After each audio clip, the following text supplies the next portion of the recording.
recap. There's only one place to start. That is, of course, with Manchester United. The holders, unfortunately, have been knocked up.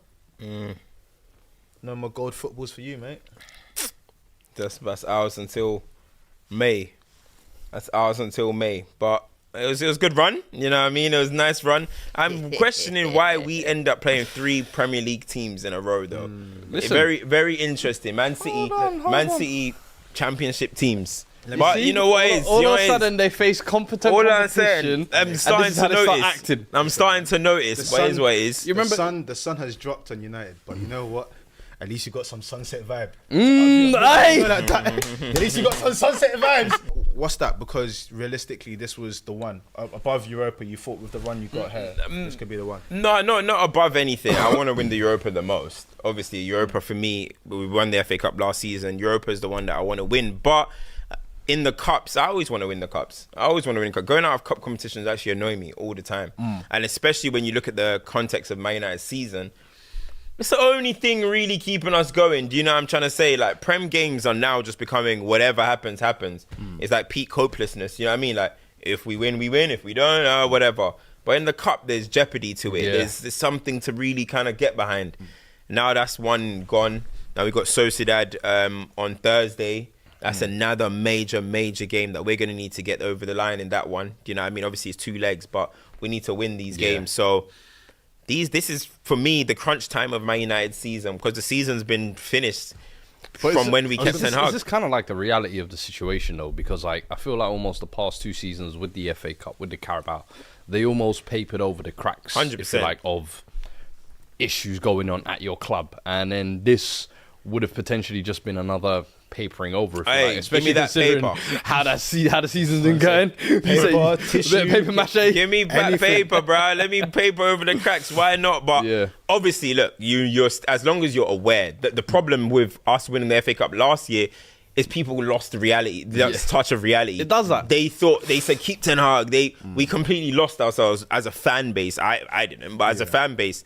So that's when it's really papering over the cracks. Like, I think the Carabao Cup was a deserved win. I think that was calm. We were 3rd in the table at that point. It fell off after that, but we still stayed, in a good position. I think 4th. But when you look at this one, we know the situation. Last year, as I said, it papered over the cracks. This year, I don't think it would have papered over the cracks. I think it would have just been more like, okay, let's see what we can do when we clear out and add. Okay, maybe we've got a manager that knows how to get over the line. That's what it would have been. But in terms of paper over cracks, I just don't think any fan at this point now is like dumb enough to think that anything can revive what we currently have in terms of a crop of players and our current situation. But I still want to win him. I still want to win those competitions. I agree with you, but I think some. You know what I'm saying? You do take a paper over the cracks all day, innit? I'll take that all day. Bruh, I'm dying for cracks, one. For me, personally, I think one of the biggest issues with United is you're always trying to limit the amount of noise around everything. Do you get where I'm coming from? So a win today kind of helps paper over the cracks a little bit, because midweek, all it is bread and soup FC, this and that. Now it's a loss to Fulham, and people look at Fulham and be like, oh, how are Fulham doing better than us? We're 14th. Then you've got Sociedad. If you're not able to get a result in that first leg, it becomes more noise. Yeah. And I think, are we home or away first leg? I'm not too sure, bro. We're away. We're away. I think that could be spooky. So you're in a really weird time where you need to limit the noise, and you've not got a lot of availability of like people you'd want to be in. The question I wanted to ask you is, in terms of your squad at the moment, who are the individuals that you think are actually standing up in the season? Because it's a very difficult moment. You need people to be leaders. You need people to actually, showcase that they want to fight. Who are the names for you that you're like, you know what? I hear it.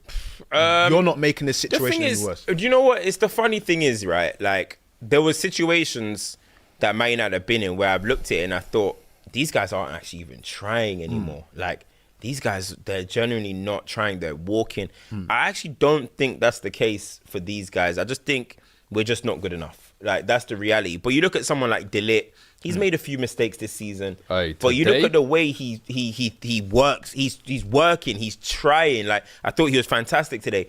The same thing for Mazraoui.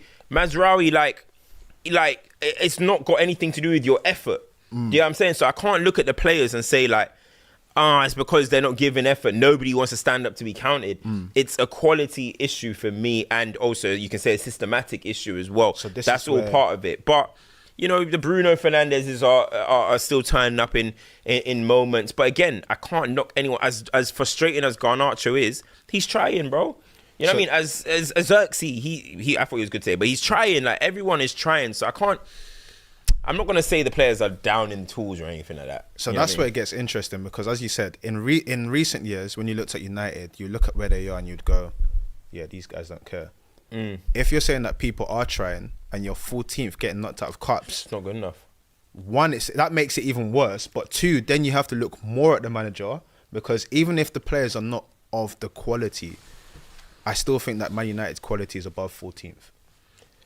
When you actually break it down, it's debatable, bro. I'm telling you, it's actually debatable. It's debatable. 14th is very low, but okay, top 10, we're a top 10 team.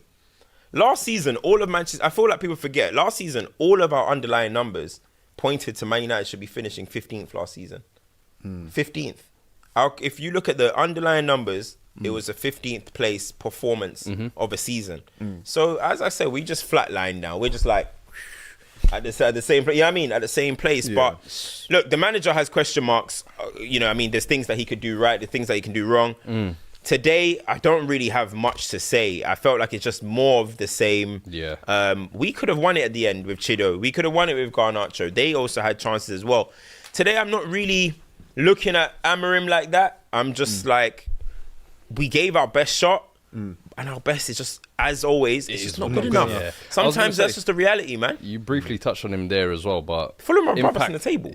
I was going to say, they actually are. But Chido, you touched on there, came on today. What did you make of that kind of cameo? I thought he was a pretty handful, even though he got a couple of chances. Some people will say, you maybe should have put one of them away.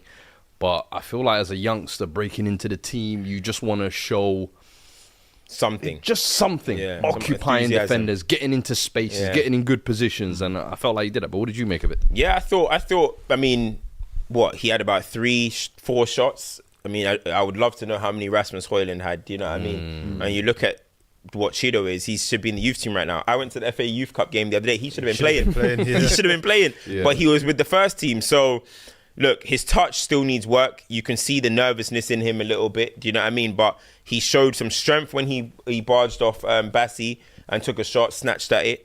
He should have finished, I think, the second chance, though, at the end. There was one he took a bad touch. Yeah, Leno made a really good save for that one, so I like. But the one where that came across, I think he should have finished that one. But he showed some instinctive movement. You know what I mean? He's making runs. He's pointing where he wants the ball.